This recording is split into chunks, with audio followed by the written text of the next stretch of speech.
ಅಪ್ಪನ ಬೈಕ್. ಇದು ಸಾಮಾನ್ಯ ಬೈಕ್ ಅಲ್ಲ. ಇದರ ಪ್ರತಿಯೊಂದು ಸ್ಕ್ರಾಚ್ನಲ್ಲೂ ಅಪ್ಪನ ಕಷ್ಟ ಇದೆ. ಪ್ರತಿಯೊಂದು ಕಿಲೋಮೀಟರ್ನಲ್ಲೂ ಅವರ ಬೆವರು ಇದೆ. ನಮ್ಮನ್ನು ಶಾಲೆಗೆ, ಆಸ್ಪತ್ರೆಗಳಿಗೆ, ಹಬ್ಬಗಳಿಗೆ, ಸಂತೋಷದ ಕ್ಷಣಗಳಿಗೆ ಕರೆದೊಯ್ದಿದ್ದು ಇದೇ ಬೈಕ್. ಇಂದು ಹೊಸ ಬೈಕ್ಗಳು ಬಂದಿರ್ಬೋದು,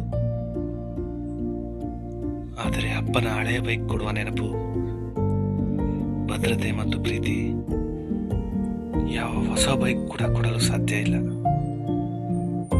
ಕೆಲವು ವಾಹನಗಳು ಕೇವಲ ವಾಹನಗಳಲ್ಲ, ಅವು ಒಂದು ಕುಟುಂಬದ ನೆನಪುಗಳಾಗಿ